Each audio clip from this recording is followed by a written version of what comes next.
Welcome everyone to today's class on the Taitareeya. Thank you again very, very much, Bindaji. I often think how you're in a very unique position to the rest of us, to have the responsibility to take the time to prepare and to bring us the teaching, which I think could almost be taken for granted and shouldn't be.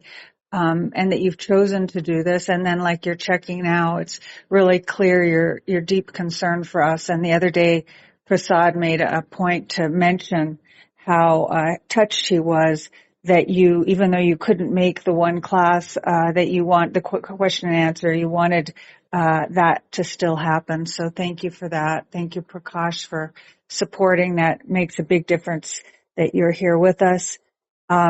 As usual, the mantras that Bindaji has created are up above, and they give us also a point of focus that we don't want to forget, like what Prakash said, different language in the Upanishad and so forth. But those mantras to really come back to, these are the words that were passed to us to remember the deeper and longer teachings that we receive. And then, of course, there's Shankara's commentary in English for this section of the Upanishad in the chat, starting on page 301. Replays available here, and then also on Bindaji's YouTube channel. I think probably everyone here was here for the Nasadiya, but that's on YouTube also, and really, it was very beautiful. Yeah, thank you, Bindaji. Thank you, Atmisha. Thank you, Prakash. And welcome all. Thank you each and everyone for being there in the audience, without which this class would not have made any sense to all of us. If you all remember,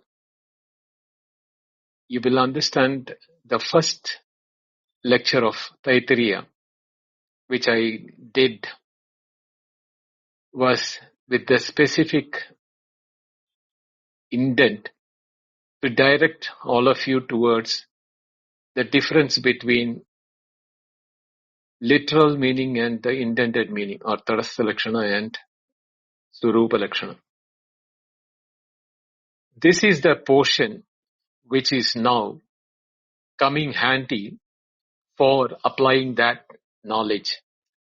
So if after listening to today's class, if you are able to understand that, by revisiting the first lecture again, it will make you crystal clear as to what is the purpose between the first lecture and this lecture, and how you can make use of that knowledge for your own benefit. The benefit is in feeling the knowledge rather than knowing it in the mind. So that is why the Swarupa Lakshana is more important than the Tadastha Lakshana, or the literal meaning has limitations, and what is the intended meaning is important to all of us. So with that, I am starting today's session. Om Namo Brahmadibhyo Brahma Vidya Sampradaya Kartrabhyo Vamsha Rishibhyo Mahadbhyo Namo Gurubhyaha Shruti Smriti Purananam Alayam Karunalayam Namami Bhagavat Padam Shankaram Loka Shankaram Shankaram Shankaracharyam Keshavam Badarayanam Sutra Bhashikritau Vande Bhagavantau Punah Punaha Ishvaro Gururatmeti Murti Veda Vibhagine Vyomavat Vyapta Dehaya Dakshinamurtaye Namaha. Om Shri Gurubhyo Namaha. Taitareeya Upanishad Brahmananda Valli Shanti Mantram. Om Sahana Vavatu Sahanau Bhunaktu Sahaviryam Karavavahai Tejasvinavadhitamastu ma vidvishavahai. Om Shanti Shanti Shanti. Pratamanuvak. Om Brahma Vidapnoti Param Tadeshabhyukta Satyam Jnanamanandam Brahma Yo Veda Nihitam Guhayam Parame Vyoman Sosnude Sarvan Kaman Saha Brahmana Vipaschiteti Tasmat va ye tasmad atmana akasha sambhudaha akashad vayuhu vayoragnihi agnerapah adhyah prithvi prithivya aushadayaha aushadebhyo nam annat purushaha savayesha purushonnarasamaya तस्येदमेव शिरः अयम् दक्षिणः पक्षः अयमुत्तरः पक्षः अयमात्मा इदम् पुच्छम् प्रतिष्ठा तदप्येष श्लोको भवति.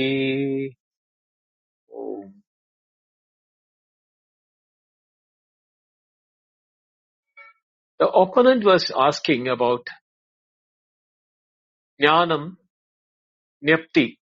If it is Brahma, Tatravi, even in that case, there is anityatvam and paratantriyam.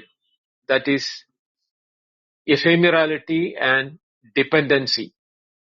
Because jnanam, nyapti, is avabodha. The jna dhatu is avabodha, means bodha or anubhava. What does it mean? That we all having anubhava, experiences. Anubhava means experience. This anubhava is changing in nature. And whatever is changing is not satyam, and that is anityam. And it is not jnanam in the sense that the word nyapti is knowledge. Now the word knowledge has no relevance unless it has a dependency on something like the subject, object, instrument, etc., etc. That is karakapekshvatvat. Dhatvartanam karakapekshvatvat. Jnanam, the word cha dhatvartah. If that is also a word which is verbal root, which has got an activity, and no activity is free from the subject, object, instrument, etc., etc. All those karakas. Karakas means instruments in deploying the activity. Ato asya anityam paratantrimta. So this is what we was done in the last class, and we also saw the answer. The answer was Swarupa avyatirekena karyatva upacharat. If there is a change in the Swarupa, or if there is a deviation in the nature of Brahma or nature of knowledge, karyatva upacharat. If you are seeing is that it is only an upachara, means a concession or a sort of a leniency done for karyatva, for the effect of knowledge. Karya means effect, cause and effect. So if the knowledge is the nature of Brahman, the knowledge what we are talking about is a concession of that knowledge when deployed through our sense organs. And this has explained in the last class that Atmanam Surupam Jnati. This Atma or Brahma, that nature of that or the reality of that is Jnapti, means awareness, consciousness, knowledge, or pure nature of that. Na tadaho vyajirityate.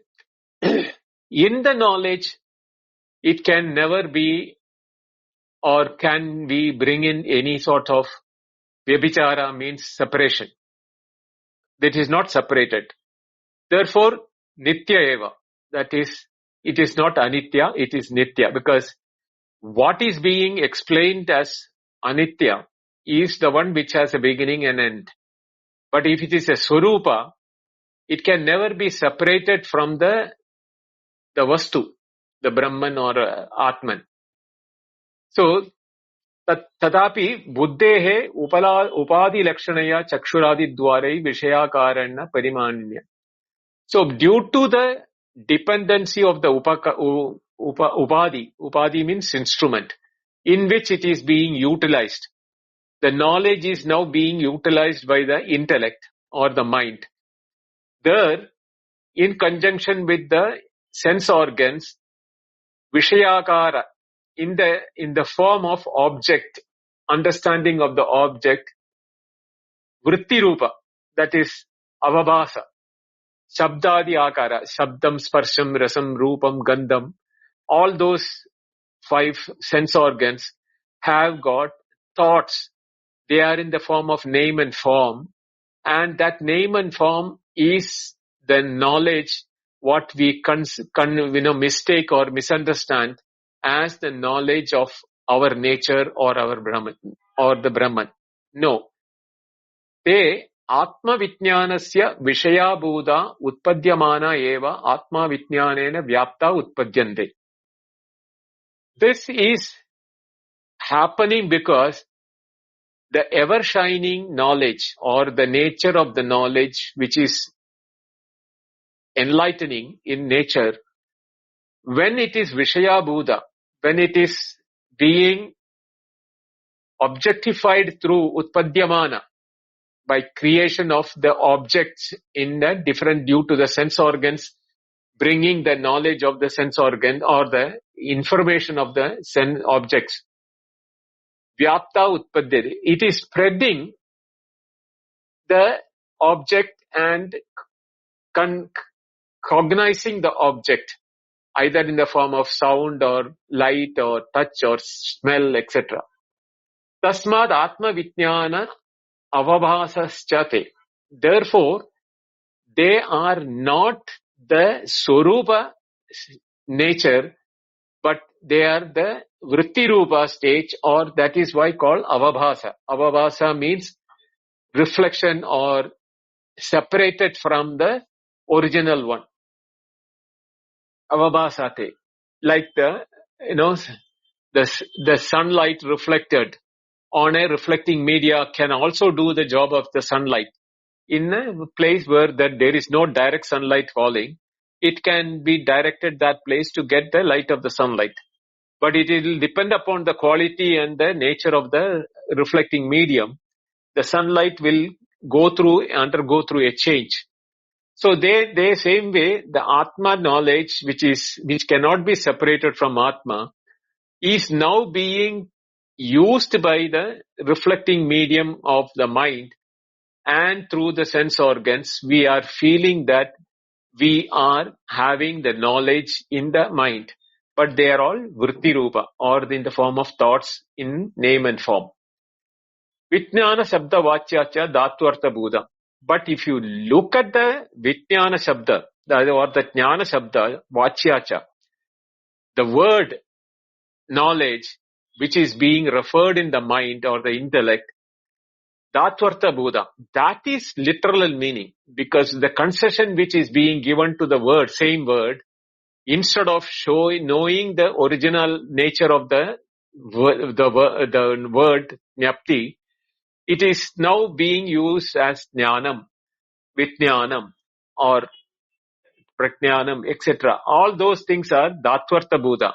It is indicating, or the literal meaning of the word, not indicating the nature of the knowledge itself, but their application in nature. The application should not be conceived as that of the original also. It is just like the sunlight, when it is reflected into a dark area, we get this light there, but that, even though it is sunlight, it is not direct sunlight. It is not the sun and the light from the sun, which cannot be separated. There is no way in which the sunlight and the sun can be two independent things. When the sun is not there, the sunlight cannot be there. So, or else the heat and the light, and the heat and the fire. The fire is there, the heat is there, and that cannot be separated out. That is how the Swarupa should be understood. It is the nature of an object. The Vastu is Atma or Brahman, or the object is Atma or Brahman, and the nature of that is Satyam, Jnanam and Anandam.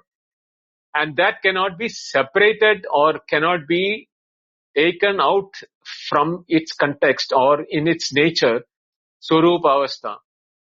But what we are getting the reflected nature of that in the mind and therefore in the objects are pratiti.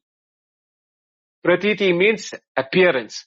Appearance of the same knowledge reflected through the upadhi in mind.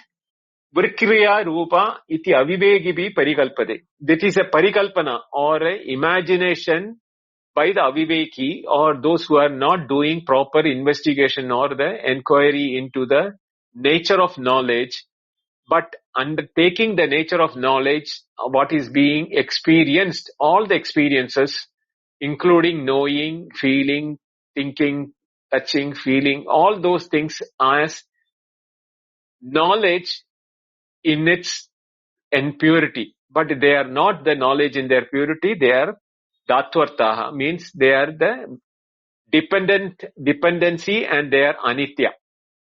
Therefore, when we are saying that Brahma is Swarupam Jnapti or Atma Swarupam Jnapti, we are not talking about the knowledge that is happening in our mind or intellect. We are talking about the very nature or very Swarupa of Atma or Brahman.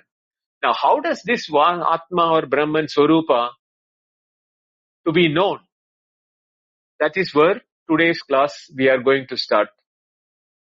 Yattu Brahmano Vijnanam Tad Savitri Prakashavat Agni Ushnatvat Vacha Brahma Swarupa Avyadiriktam Swarupa Mevatat.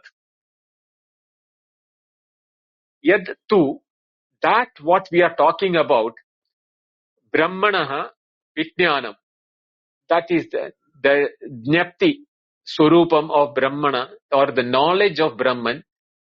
It is knowledge, nature of knowledge is Brahman, but here also we are talking about knowing of Brahman. That is the reason understanding that Vijnana, Brahmanaha Vijnanam is a relationship between the knowledge and Brahman. How is it happening? Tad, that is Savitri Prakashavat. It is inseparable like the sun and the sunlight, or Agni Ushnavat, the heat and the Agni or fire. Like these are two examples, like the sun and the sunlight, or the fire and the heat. Like these two, Brahma Swarupa Avyadiriktam. From the very nature of Brahma, which is knowledge itself, Avyadiriktam, it can never be separated out. Therefore, Swarupa Mevatat, that is the nature or the Swarupa means the very nature of, there is no other word for it, the very nature of Brahman or Atman. Natat Karanandaram Savyapesham. It is not depending upon any Karanandaram, Tat Karanandaram. There is nothing which can be instrumental for knowing that. So instrumental in knowing means when you cannot separate sunlight from sun. So knowing the sunlight is identical with the sun.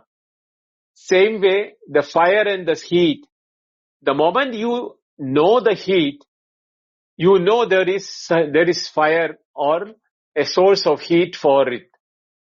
Same way, when we experience the ephemeral knowledge or experiences in our day-to-day experience or momentary knowledge, what is happening, it is indicating that Atma, which is our Swarupa, our very nature of very nature, is the reason why we are having the experiences, thoughts, feelings, etc., etc.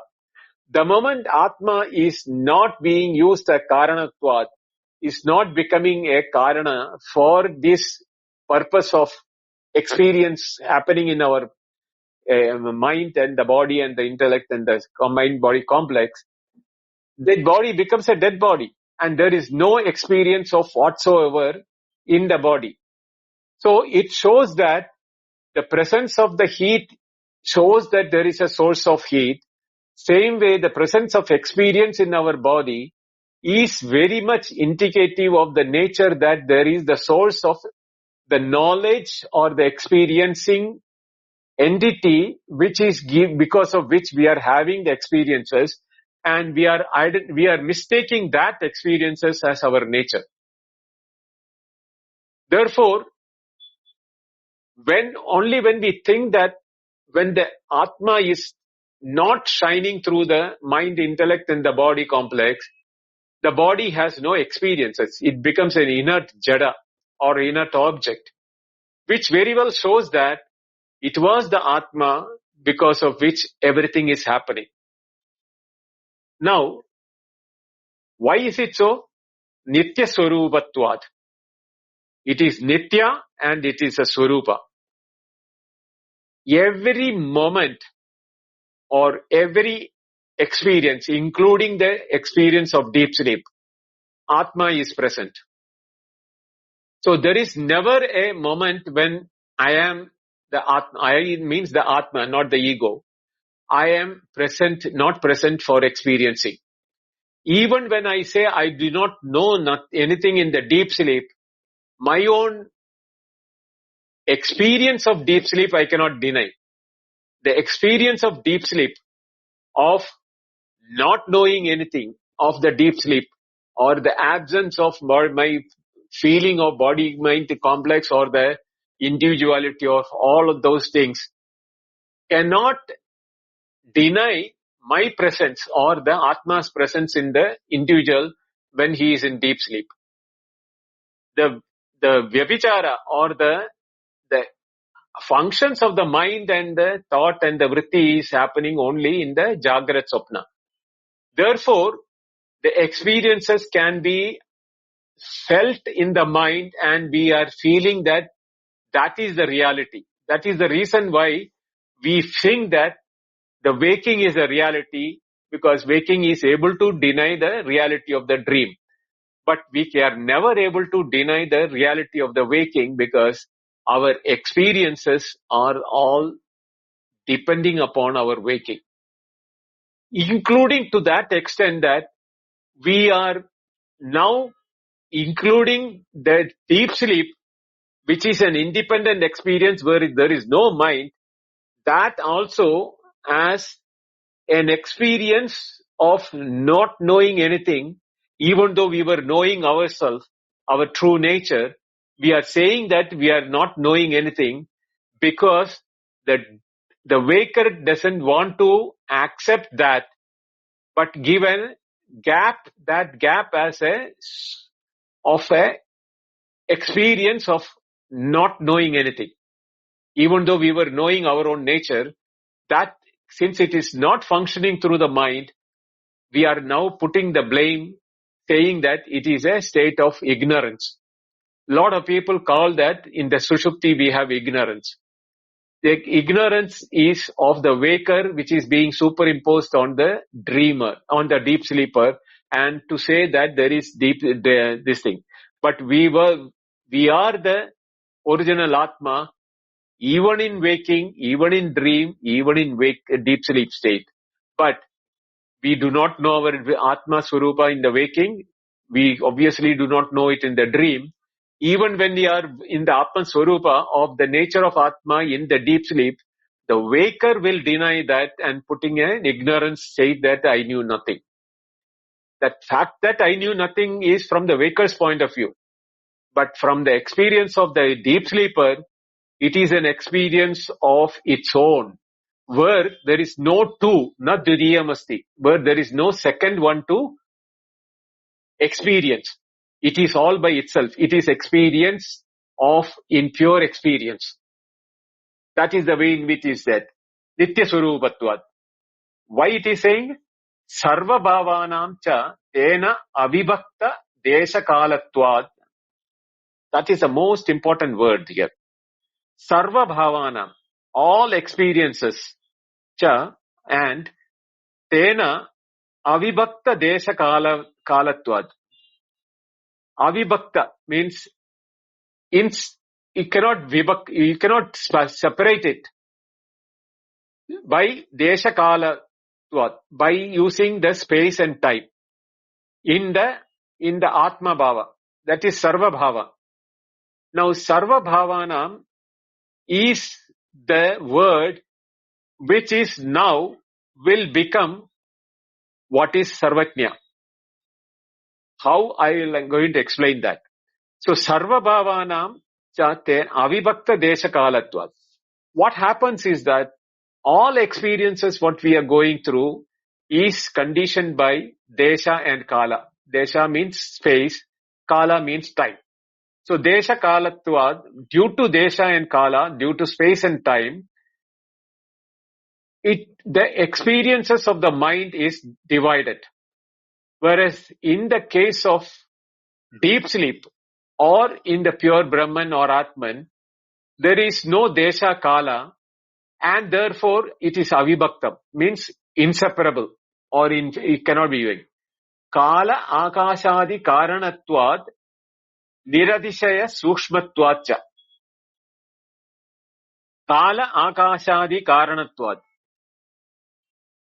This Atma or Brahman is the cause for Kala Akashadi. So, Tasmadva Atmana Akasha Sambhuda. From Atma, the Akasha came up. So, Akasha is the Karya, or the space is the effect, and Atma is the cause. This is in this mantra, in the Anuvak, what is being said. So, the Swarupa Atma is the cause for Kala Akashadi. For the Kala, Akasha means all those what is generated out of Atma. It is the primordial cause from where all this Desha and Kala is all come. Niradishaya Sukshmatvatva. Sukshma means minutest. It is so minute that even it is a cause for Akasha. It is so subtle than space. Only a subtle can produce a grosser thing that is known to our experience. Only subtle will generate a grosser one. Here, Akasha, which we know, the space we know, is the subtlemost thing which we know in our experience. But Niradishaya Sukshmatvat. Niradishaya means there is no variation in that minuteness of knowledge, nature of knowledge. And that is the cause, primordial cause, even for the space. Na tasya andadi vitneyam sukshmam vyavahitam vyaprakrishtam bhutam bhavat bhavishyat va asti. Na tasya asti. There is nothing available for that. What? Anyat vitneyam. To know separate from it. To know something separate from knowledge, there is nothing. Sukshmam, subtler than that. The knowledge of Atma Swarupa is the subtle most. That is why it is Mahat. Brahma or Atma is Mahat, is because it is the subtlest thing in the form of knowledge. The subtlest knowledge. Vyavahitam.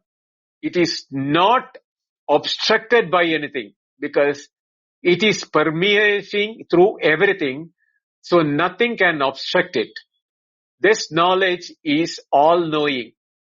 or all pervading, omni nature of that avyavahidam. Vipragashtam means it is far off. So whatever is far off or obstructing is within the realm of this knowledge. That is as far as the space is concerned. Now when it comes to time, kala, bhutam bhavat bhavishyat, past, present and future. There is nothing which is outside this. That is outside the past, present and future. The only thing which is outside or from which this future, present and past is appearing to have generated is the subtlest most thing. So it is included in it. So all permeating nature and all eternity, both in eternity as well as what you call expansion in nature, in time and space, is included in the Sukshmatvam of Atma. Therefore, Tasmat Sarvajnam Brahma. That is why it is called Sarvajnam. See, Sarvajnam is, there is the word Sarvajnam means Sarvan Janati. One who knows everything. So if Ishvara, let us say Ishvara or Brahma is the Sarvajna, which is knowing everything. See, there is a saying that Sarvam Bhutva Sarvam Janati. By becoming everything, it is knowing everything. That is one way of saying it. But here it is saying that how there is nothing outside it. And why it is not outside it? It is the Swarupatvat, Nitya Swarupatvat. Now suppose if we are assuming that there is Ishvara who knows everything, there the act of knowing is in the Ishvara of everything. So therefore what happens? Kartrutvam or the nature of subjectiveness is now superimposed on the Ishvara, and the moment subjectiveness comes, that becomes a karyatvam. Then becomes a cause and an effect. And if whenever the cause and effect comes, the time and the space comes into activity. In every time, in all places, even though we take everything in all time and all space is known to Ishvara, like the Dvaitis are talking about, there also the Anityatvam and Paratandryam will happen, because the Karagatvam of knowers, the subjective nature of Ishvara, will make it is dependency, Paratandryam, dependency on him and the objects for knowing. So he will become the subject, and everything else, everything, whatever they can be there in the world, will become the object. So the subject, object and knowing becomes an activity which is, and in time and space. So therefore that is not the Sarvajnatvam of Brahman what we are talking about. Here we are talking about a Sarvajnatvam because it cannot be separated out of from it. And therefore there is no way in which we can say that there is anything other than it. So what happens is that this is why the Anantata of Satyam, Jnanam and Anantata, that Jnanam where Anantata is applied.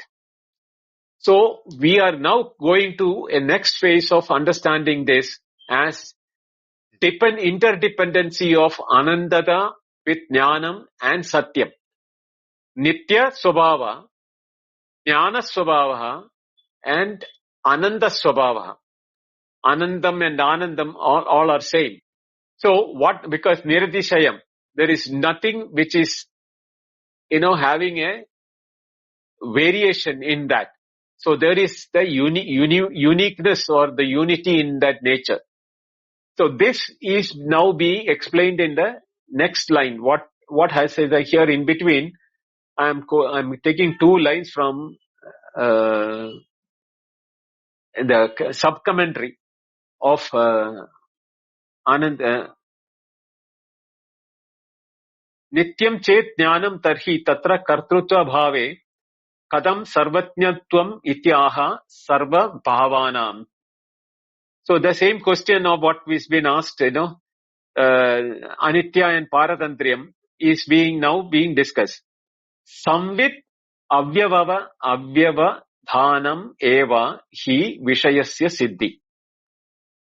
Samvit means jnanam. Avyavadhanam, inseparability itself is indeed he vishayasya siddhi. The object being comprehended in the knowledge is due to inseparability of the object from the knowledge itself. There is no two separate thing as the subject and the object. The subject, what we are not, if we are not looking at the activity of the mind, the subject Atma and the object, the Vastu, which we call it as the Nama Rupa objects, are embedded or included in the Atma itself. That is the reason why the mind is able to comprehend, and due to the not knowing the nature of Atma, those who are familiar with the vritti of the mind considers the vritti as knowledge, and then he bifurcates the knowing aspect as the subject and the known aspect as the object. In fact, avyavadhanam eva hi vishayasya siddhi. It is the presence of the object in the knowledge itself is the reason why the object is getting known.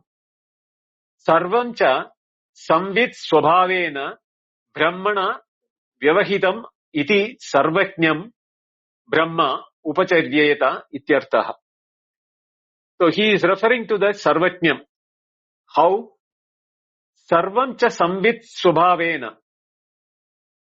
Sarvam cha samvit swabhavena. Everything is of the nature of consciousness. Brahmanaha avyavahitam iti. It is not separable from Brahman or Atman. Therefore, Sarvajnam Brahma. Therefore, it is Brahma is Sarvajna. Iti upacharyata. Ityartaha. That is why it is being called the Sarvajna here. Otherwise, there is no Sarvajna in reality other than the very nature of knowledge in which everything is present. Being present in that knowledge, or the nature of knowledge being present in everything, that is the one which is to be called Sarvajna, not a person in the understanding which it is being discussed most of the time. Then they say that Mandravarnacha, to substantiate that, he is quoting a mantra from Taitareeya Upanishad 3:19. Apanipado javano grahita pasyatya chakshusya srunotyagarna savetti vedyam nacha tasya asti vetta tamahuragryam purusham mahantam. Now, the moment we hear this mantra, purusham mahantam, the word, will immediately make us feel that it's talking about Ishvara, or an entity as an instrument or as a person. But when we understand the meaning of the mantra, we will exactly know that what has been told till now is exactly what this mantra is also talking about. Apanipado javano grahida. Apanipadam means without the hand or the legs. Javano grahida is moving and grasping. That means here is something which is able to move without any limbs and grasp everything without leg and without the hands. So it is able to move means it is all permeating nature. It is pervading everywhere. It doesn't need legs. A Javanograhita, because it is embedded in it, everything is embedded in it, he is grasping everything without the hands. Pashyati achakshu, without the eyes, it is seeing everything. Means, it is inside it. Everything is inside it. Therefore, it doesn't have to have eyes to see them, because everything is in it. Tas shrunoti akarna. Without the ears, it is able to listen to everything. Here again, the same thing. It is inclusive of everything. Everything is inclusive in it. Therefore, it doesn't have to have the ears to listen to them. Saveti vedyam. Savetya vedyam. Veti vedyam. Vedyam means to be known. Veti means it is known. Known to be known. That is the way in which it is a Veti vedyam. It is to be known as knowable. Nacha asti asya veta. But there is nobody who knows it. It is to be known. It is known as knowable, but there is nobody who knows it. Tasmat, therefore, Purusham Mahandam Ahu Agryam. It is told that it is the supreme, greatest person. As we can conceive it, if you want to be conceiving at Brahman or Atman as a person, this is the way once you can conceive about it. This is showing that Sarvajnatvam, what we discussed earlier, is now not the way in which as a person who is knowing the mind and the objects of everything, what we are calling as the names and forms of everything.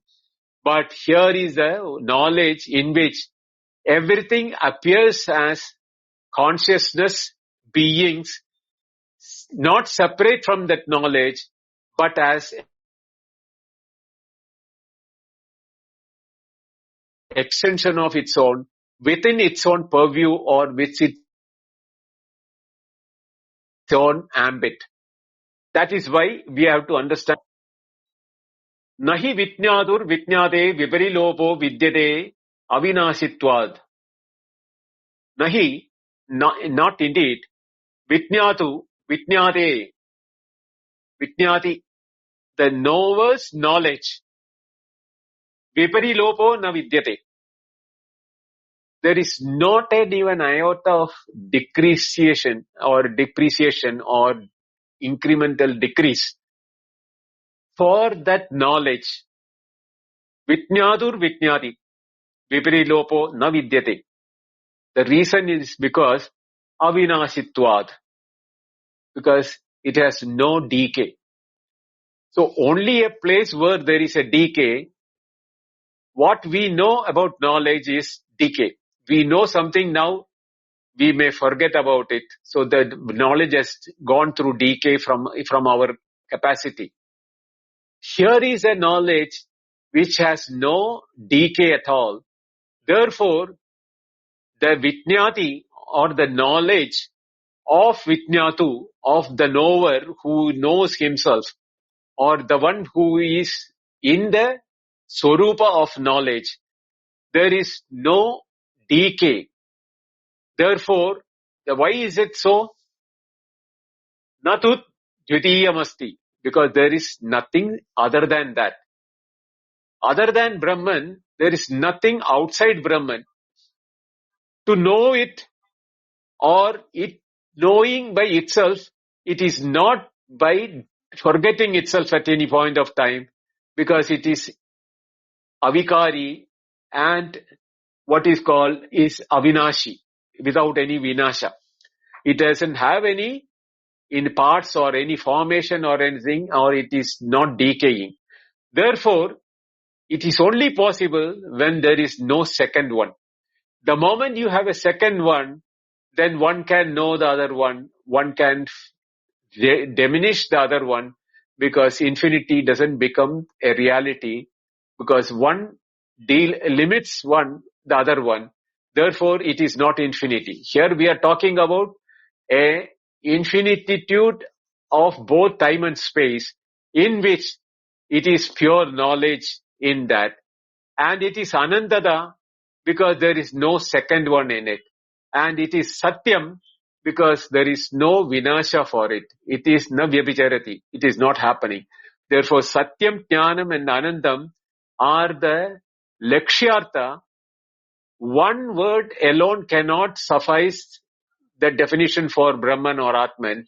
All the three has to mutually support, and we have to correlate between each other to come to that final meaning of the intended meaning, Lakshyartha of Brahman or Atman. Iti Shrutescha. Vijñātur Swarupa Avyatirikena Karanadini Karanadi Nimitta Anapekshatvad Brahmano Jnanaswarupo Api Nityatva Prasiddhi. Vijñātur Swarupa Avyatirikena Atirekat. Due to the Avyatireka or inseparability from the Vijñātara Swarupa. The knower, Vijñātara, here is the knower of Atma as a knower itself. Karanadi Nimitta Anapekshatvad. Because there is no Karanadi Nimitta Anapekshatvad. There is no instrument for him to know about himself. There is no mind needed for him to know himself. Because mind is a karana or an instrument for knowing, is what we all know. But in Brahman or Atman, there is no dependency. Nimitta apeksha. Apeksha means dependency. Anapeksha means non-dependency. Nimitta is because the karanadi nimitta anapekshatvad. There is no dependency of any instrument for what? Vijñātur Swarupa. For the knower to know its own Swarupa. Therefore, Brahmana, Jnana Swarupa api, even if it is the Swarupa of Brahman, Nityatva Prasiddhi. That is why the word Satyam becomes important. Like Nityam, it is na vyabhicharati. That Satyam. There is Swarupa.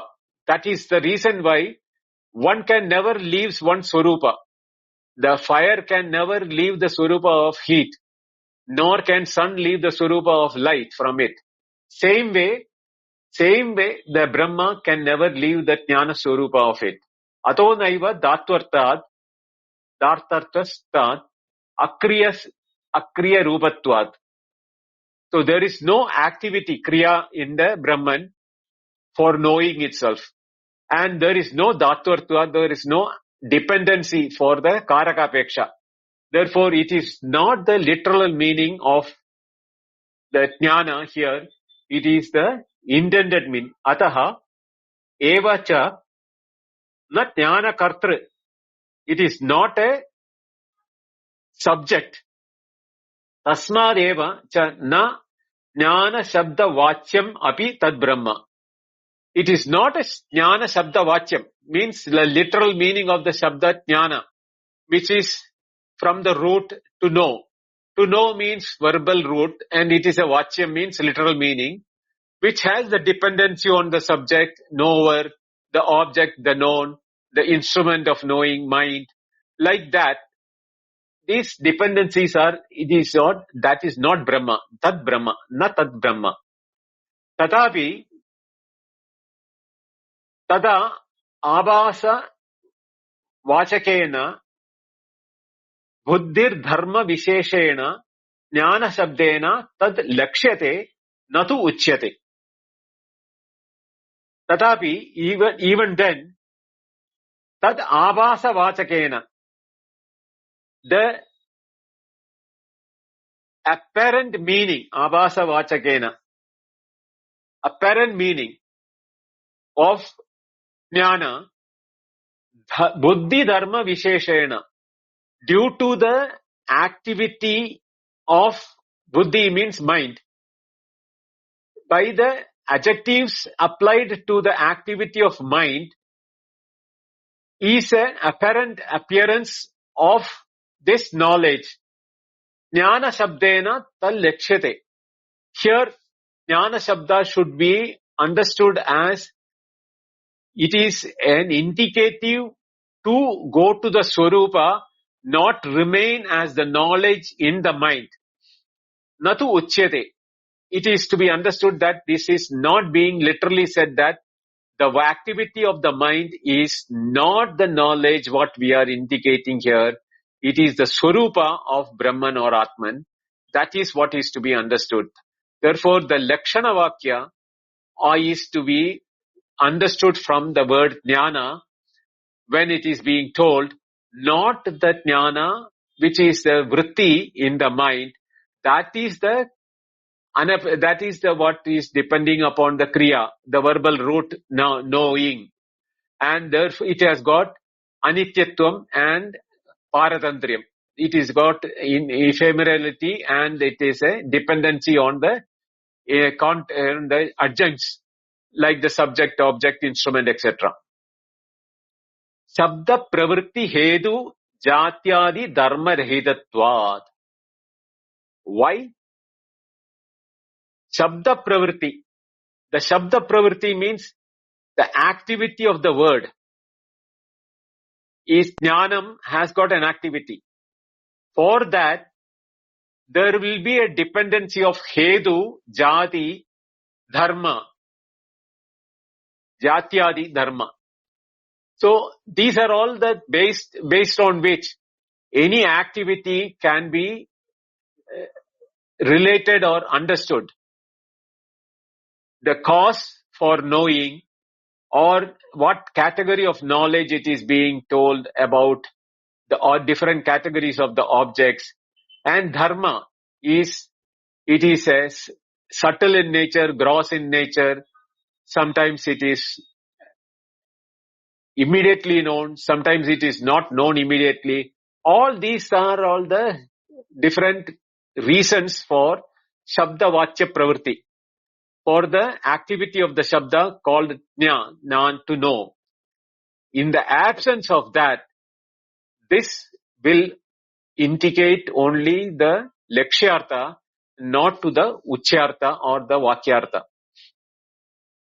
Therefore, we have to now understand that this explanation of Jnana word is equally applicable to other two words also. Tada Satya Shabdenapi. Even the Satya Shabda also is to be understood in the same way. Sarva Vishesha Pratyastam mitas Swarupatvad Brahmanaha Bahya Satta Samanya Vishena Satya Shabdena Lakshyate Satyam Brahma iti. Natu Satya Shabda Vachyam Brahma. Here also again the same thing, that is saying that Satya Vachyam Shabda. Satyam, we know that the Satyam, the word coming from the root sta. Sta means to be or to exist.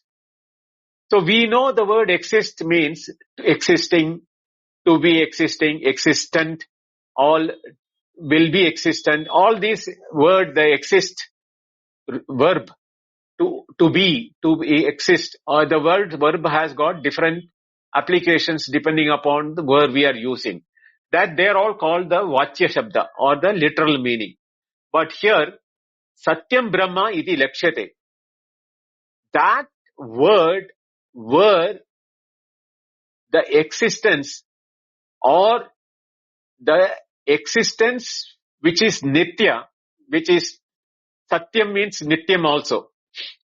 Yadna vyabhicharati tat Satyam. So, the one which is not undergoing any change means permanently existing, eternity of existence. That eternity of existence with knowledge is now becoming a dual aspect of, that is why it is to be understood as a Lakshyartha.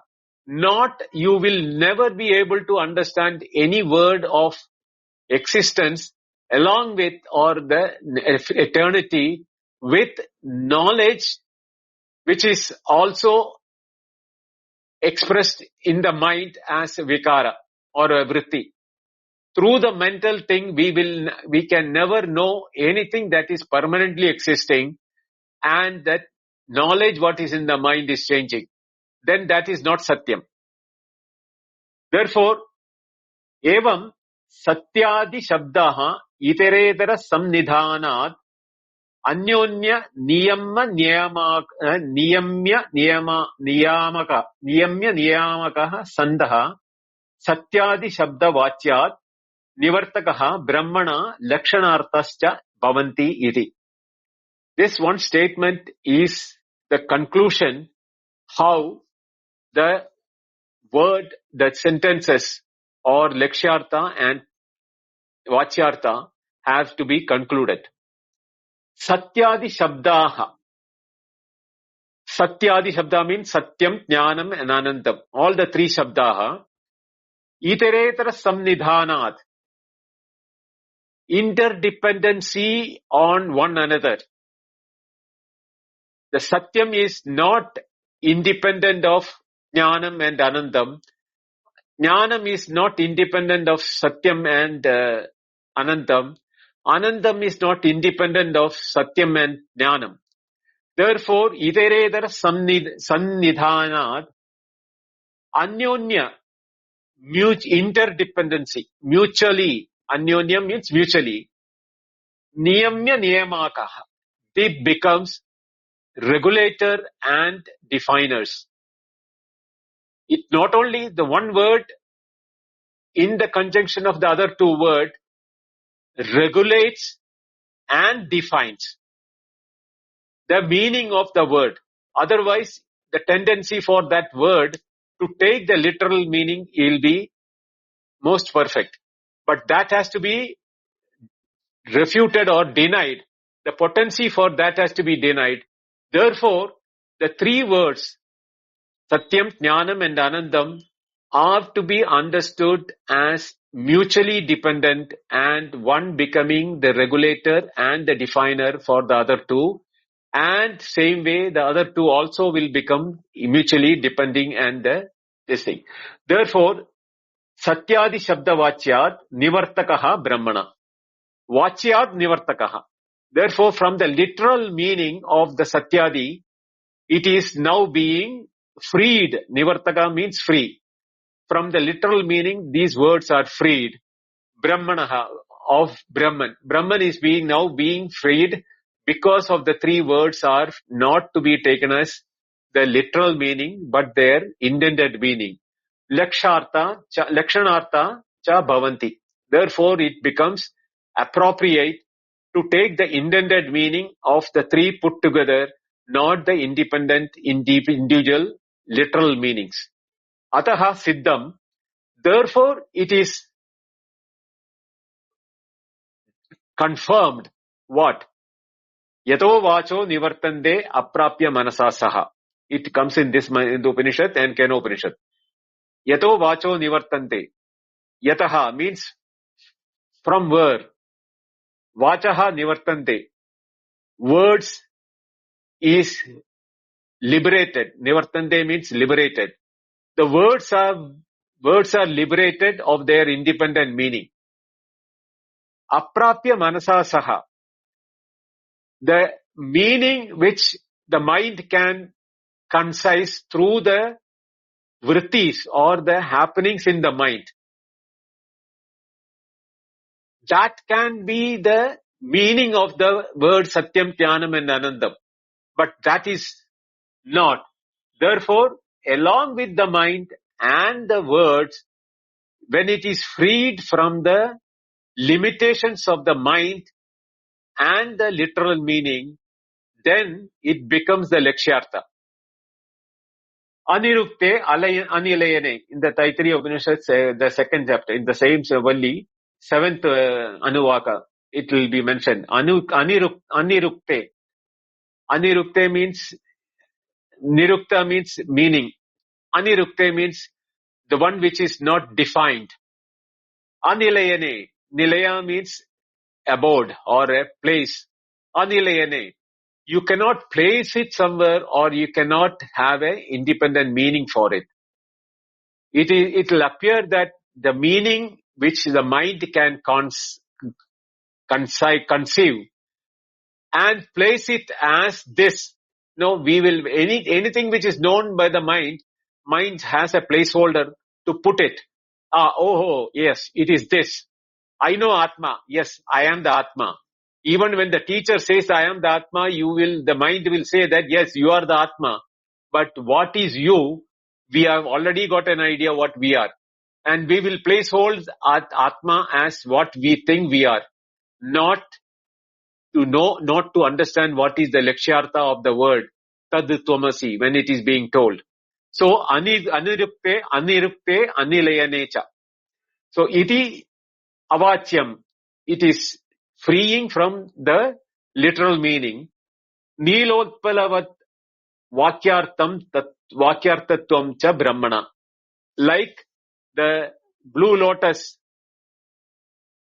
big lotus, the good smell, which segregated that lotus from the rest of the lotus, or the tall boy with a hat and a blue shirt, red hat and a blue shirt, segregated out that from the rest of the things. Here, this Satyam, Jnanam and Anandam, when we apply it to the Lakshyartha, we will know that it is not what we know through the words and the mind. It is the indicated meaning. The same applies for Satyam, Jnanam, Anandam, Anandam or Satchidanandam. All these are Lakshyarthas. This is exactly what I wanted you all to understand and, have the grip of it in the first lecture itself, what I gave you. Now this, having understood the definition of Satyam, Jnanam and Anandam has been completed.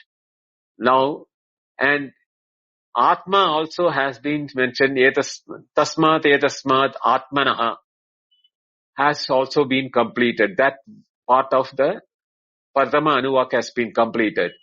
Now we will now go from there to the next parts of the Anuvaka from the next class onwards.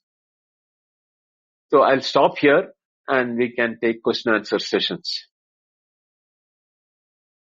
Om Sahana Vavatu Sahanau Bhunaktu Sahavidyam Karavavahai Tejasvinavaditamastu ma vidvishavahai.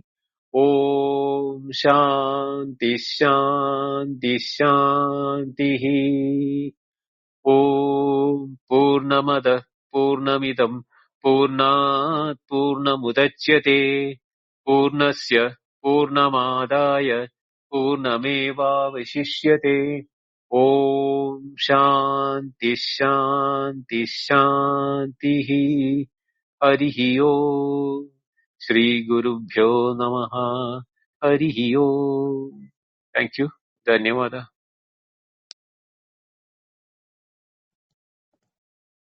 Thank you very, very much, Binduji. Yeah, that was really perfect, and I'm very grateful that you went at the pace that you did, where you could go into detail. And I see what you're saying about the tie to the first class.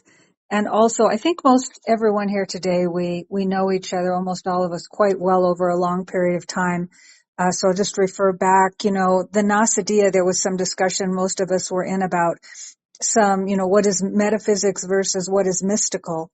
And, to really leave the mind, in my view, is to actually leave the metaphysics behind as well and go into that realm that Nasadiya did so deeply. And to what you brought up earlier today, Prakash, I think, maybe my use of the word nididhyasana is not quite right technically. Only someone else can tell me that. But I know from my own path, I've used that word to mean where the seeker themselves goes into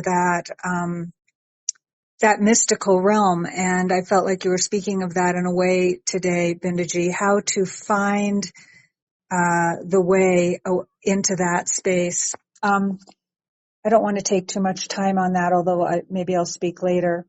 So anyway, today hand raising is on, a chat is open, and there's no better person than Bindaji himself to bring forward any discussion on things we're thinking about this. Only he can truly clarify what he means and what is trying to be conveyed. So I think it's a very special opportunity today to have the opportunity for whatever discussion makes sense for any of us. So please raise your hands if you'd like to come up, and Prakash will probably bring you up.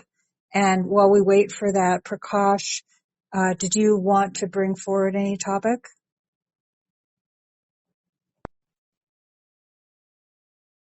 It seems so paradoxical to speak when you are in the refined states of understanding, what Binduji referred to as Atmanaha.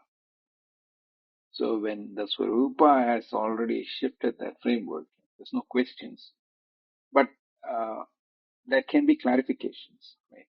So, Binduji, the clarification I want to ask is, can you now contextualize why one calls this vichara Atma Vichara, just for the benefit of all of us? Thank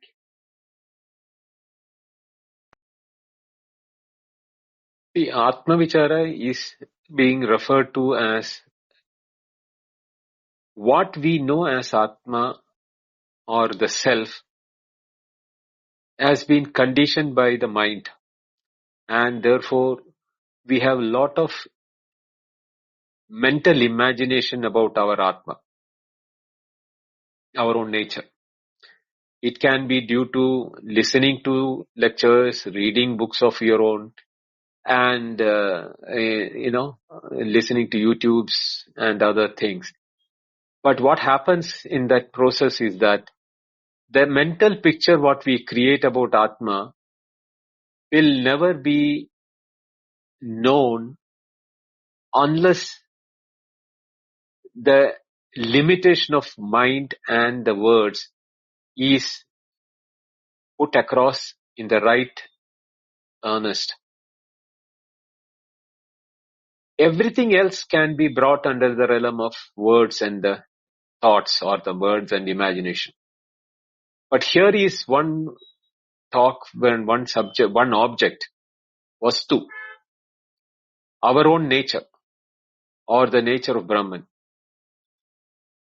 We may not be able to know Brahman because Brihatvad, it is the largest, and we do not know we are largest, or we do not know anything beyond our, conceived notions. But we have a notion about I am. That I amness has not been found by us at any point of time in the real way. So the real way to find out the Atma, what Upanishad is now taught us in this, particularly in this part aspect, this particular part of the Upanishad, where we need to apply Sat Chit Ananda or Satyam Jnanam and Anantam in co-joint way. One limiting, at the same time defining the other two, and all the three where it is applicable. If that can be done as a vichara, that is the time when the mind will become no mind. That is why yato vacho nivartande aprapya manasa saha. That mind becomes no mind at that stage.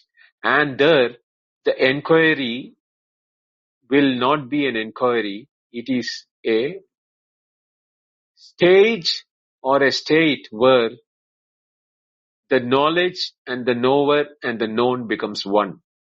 There is no separate, avyabhahitam, or, there is no separation of any, not dviyamasti. There is no second one at that level.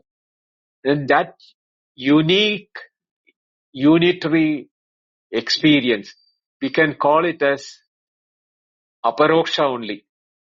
Because anything else, what is coming in the mental level is paroksha from that point of view of the Atma. Everything is paroksha, is not from the Atma standpoint of view.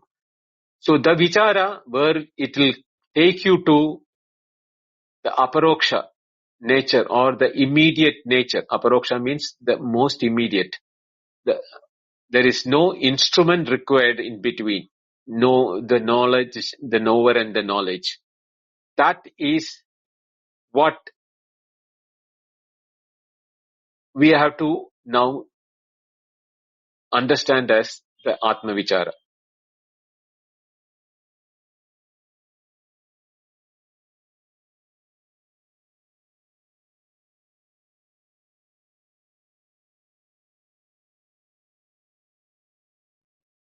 Thank you, Prabhat. Thank you, Binduji. Yeah. Venkat, would you like to speak or be with us? We'll have Srini go ahead, and I'm just driving in to home. In 5 minutes, I'll pick up, right after Srini. Good. Srini, would you have anything you'd like to bring forward?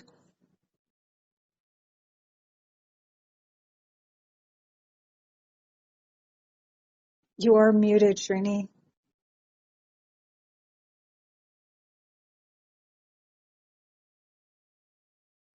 Okay. Srini, are you there? Yeah. Sorry, Binduji. I was a little bit distracted. So, yeah, I think it's with all what I was thinking from last session and this session is this there is another aspect to it, right? Like one way is like when we say eto vacho nivartante and lack of objectification and this kind of stuff is more likely to lead into a space of little bit agnosticism kind of thing, right? Because it can be said that even if you're but of course the bhashya of course is not saying that, but just when we are discussing among ourselves, so that factor is always, I see that factor creeping in, because it becomes a easy escape that it cannot be put in words, whereas the actual fact is that the jna dhatvarda, the actual swarupa, and the that Brahman itself is not an anirvachaniya kind of thing. That experience is always there, and in a way it's the main vastu. So I think that there seems to be two sides of the coin to this, right, Binduji? One, we don't want to overly objectify it or imagine it, but on the other hand, it seems like a very tight rope that we are walking. One side, if we err one side, it will become objectification. If we err the other side, it might become a kind of agnosticism. So what do you think? That is what I wanted to ask. No problem. That is exactly what you should answer. This question is very valid in the sense that when it is saying that there is no way it can be separated out from that, it is also giving us two indications. This is why what Lakshyartha, how do we go toward the Lakshyartha is important. It has denied the currently known knowledge of ours through the mind, whatever we are knowing through the mind, manasas, vacha, by the words and the mind, whatever is known, nivartante, from that it is being released. But at the same time, how it is getting released from the words and the mind, imagination, is more important than that sentence of agnostic way of thinking. Because here it is saying that not dviyamasti. There is nothing second to it, to know it, which means even what we know through the mind and as objects cannot be outside the purview of the same object of Brahman. But when we are perceiving it as limited by time and space, we are bringing in a level of ignorance into our knowing aspect, limited by the shape of the object or the time and space of the object. These type of limitations we bring in due to our ignorance into the knowledge aspect, and therefore the knowledge is now conditioned by time, space and object. Desha kala vastu parichinna. We are bringing it, not the knowledge. It is all in knowledge. We are in the knowledge. The objects are in the knowledge. The knowing knowledge, everything is in that knowledge swarupa, because from the sunlight you cannot separate out the sunlight.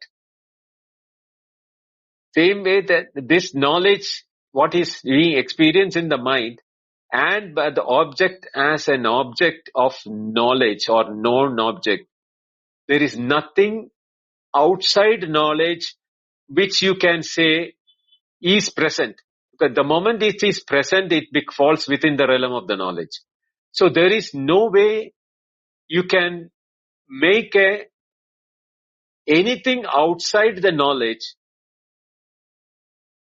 At the same time, moment we bring in the Deshakala Vastu of limitation of the time, space and objectification, when we bring it, we are not looking at the knowledge in its purity, but conditioned by the time, space and the objectivity. This is the reason that time, space and objectivity is doing the onslaught on all the knowledge which we are having through the mind. We are forgetting it, we are remembering it, we are knowing things, we are not knowing things. All these things are because of the limits which we are bringing in due to ignorance of the association of time, space and objectification. When we remove the time, space and objectification, look at the same knowledge at the mind. When there is no object which is conditioning it, there is no time or space which is conditioning it, how do you know that knowledge of the mind as? You will know it as pure experience, anubhava. And that anubhava is not conditioned by the time and space or the object. The knowledge is no more, that experience is no more conditioned by the object, nor more conditioned by the space, nor more conditioned by the time. Experience in its entirety and purity is nothing but Atma. But that has to be understood that it has no limitation. That experience is getting limited the moment the second experience is being brought by the Desha Kala. That is the time when we are thinking that it is the first knowledge is now limited. No, that knowledge still remains there. But we use the mind to concentrate on something else, and we forget about that knowledge which we had in the previous event. But the previous event knowledge is being a part of the knowledge itself is always present, nityatva. That we are not able to appreciate or understand it in our limitation of association through mind. That is why when it is saying, it is not saying that it is not knowable. Na veti asya vettam, that when it is said that it is knowable knowledge, but not known as the normal knowledge. When it is being told that, it is affirming that it is knowable. But at the same time, not the way you know one which is conditioned by time, space and object. That is how we have to understand that, Srini. Yeah. I think it again comes back to the shortcoming of the English word no, right? Now you are explaining also, it is clear because in Sanskrit there is no difference. The jna, it is not differentiating between knowing and experiencing. But in English we have a different word for knowing and different word for experiencing. I think, but and also I think, is it correct to say that when Upanishad is telling that Satyam Jnanam Anantam Brahma, it is reinforcing the experiential aspect in us and negating the objectification or misunderstanding of the experience. So that is, I think, is the tightrope. I feel like one side is we should not leave the experiential aspect of that. I don't know what is the word. Also, it's difficult. But one side we are not becoming completely agnostic, saying that we leave even the experience has to be left out, or even the word experience now it has different meanings in English, but there is something like they say that there is a jahat and ajahat or bhagat yaga. So I think that kind of concept comes to the fore, and when Upanishad is saying Satyam Jnana Anantam Brahma, it is certainly asking us to reinforce certain aspect of experience.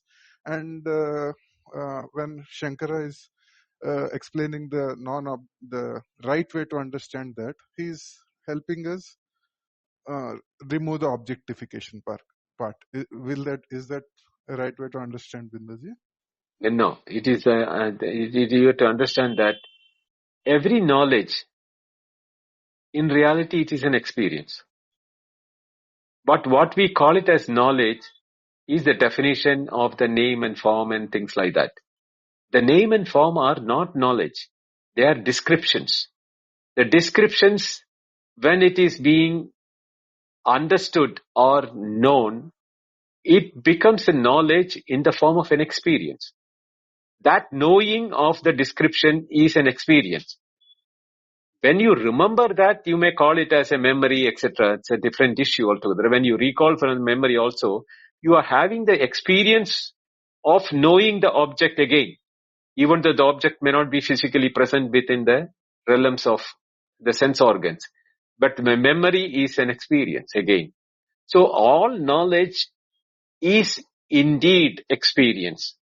What we call it as knowledge is not a bookish knowledge what we are talking. Even the million books can give all those things. But that is not becoming an experience unless that is becoming part and parcel of yours. Same way, this knowledge also will become part and parcel of yours only when you leave the word meanings and the descriptions of that objectification. The words which we are using is to define it, to bring it in the realm of time, space, and objectivity. That has to be left out. Then only we can talk really about our, what you call, the experiential aspect of it. Yeah. Thanks, Bindaji. Got it. Thank you.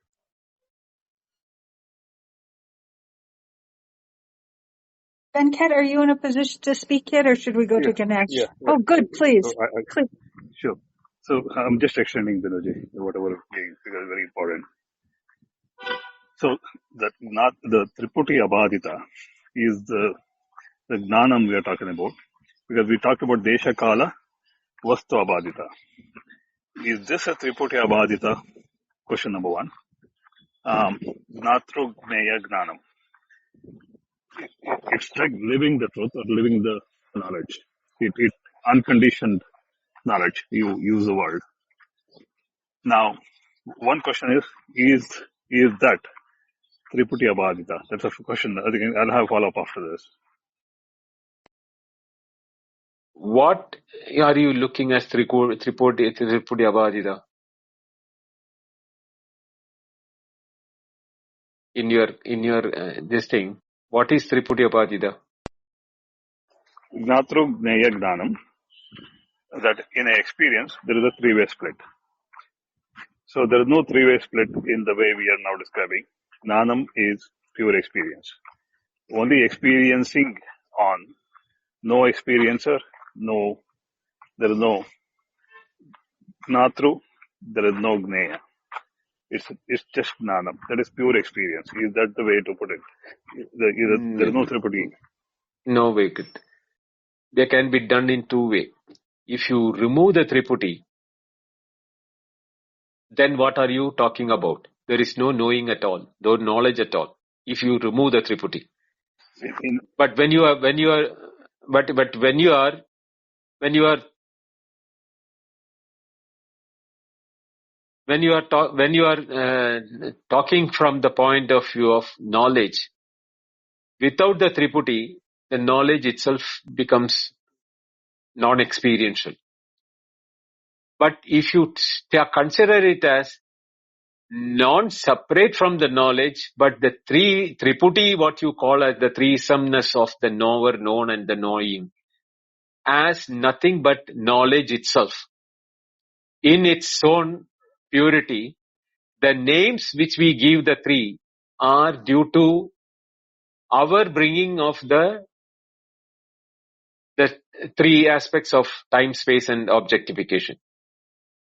But if you do not have these three, time, space, and objectification, then the knower, known, and the knowing will not stand valid, and they will all merge together in one aspect of knowledge itself. The knower becomes knowledge, the knowing becomes knowledge, the object also is knowledge only.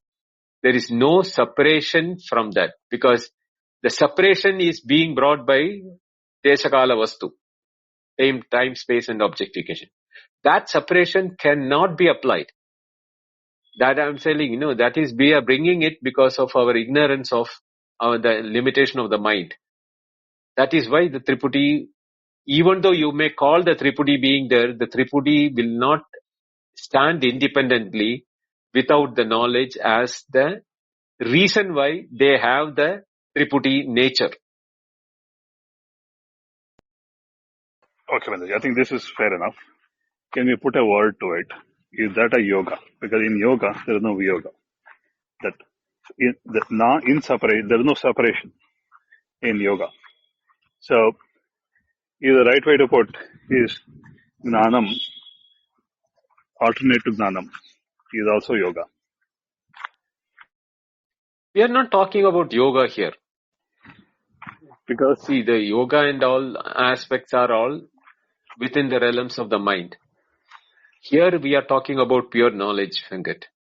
In that there is no yoga or anything. That is, before you come to understanding the Lakshyartha, whatever you do can be brought into the yoga level. But Kaivalyam, Kevalata Bhava, will come only when that jnana happens. Till then what you do is all yogas.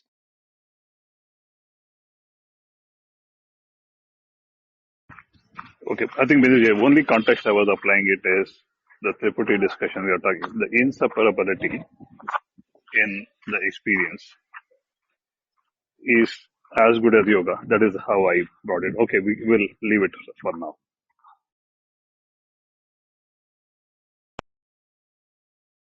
Thank you. Really, thank you very much, Venkat.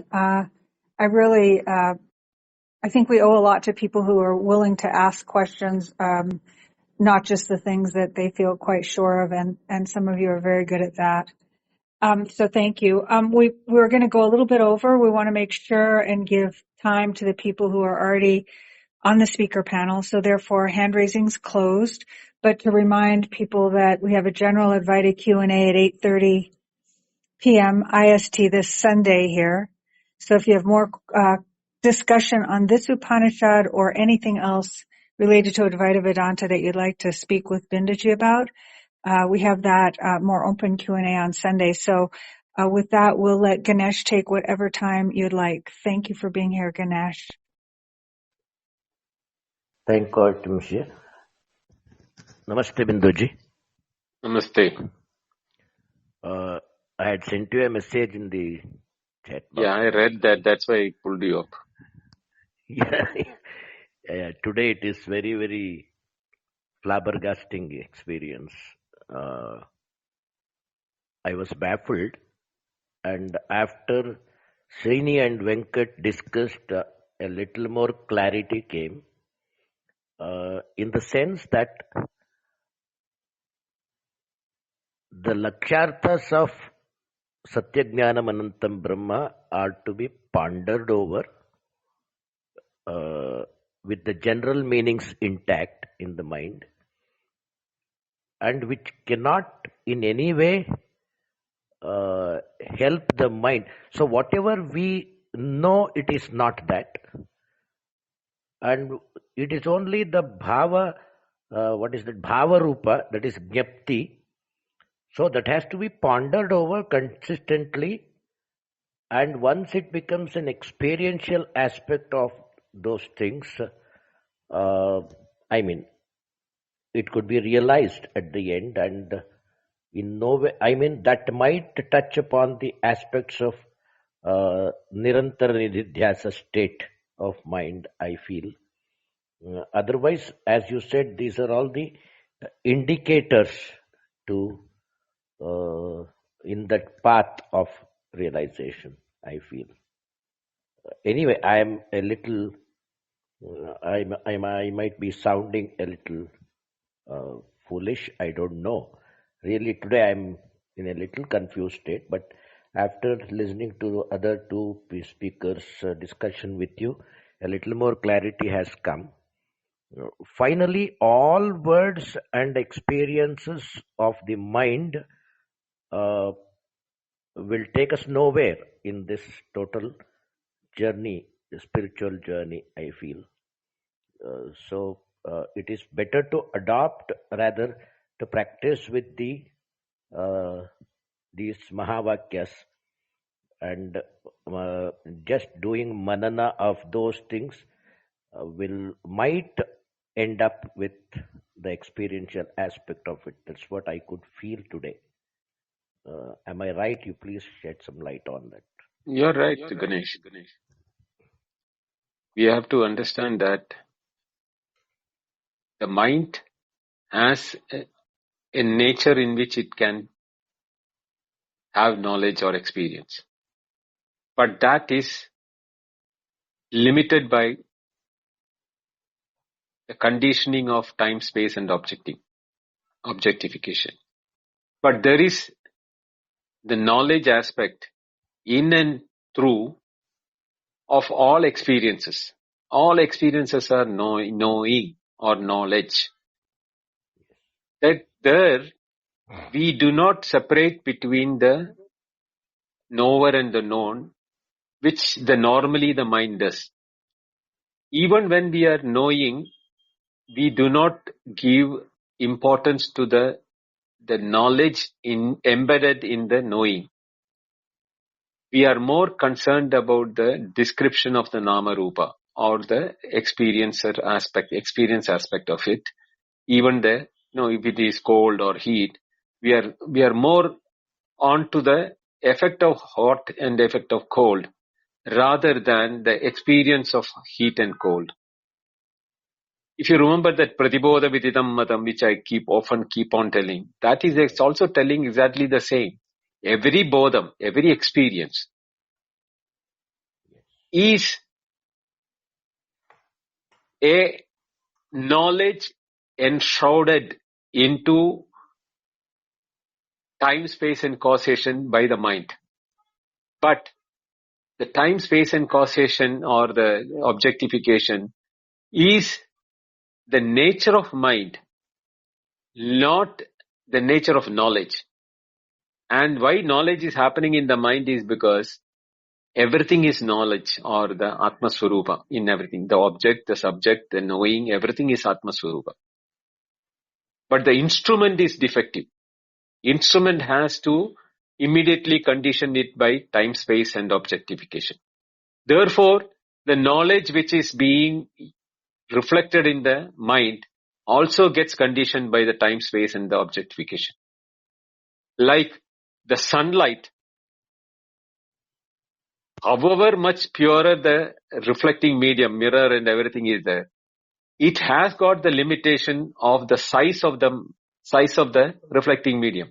It cannot reflect the entire sun, but it is sunlight after all.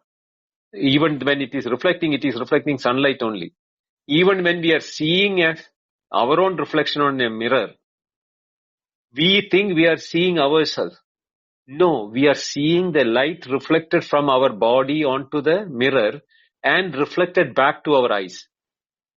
So all we are seeing is light.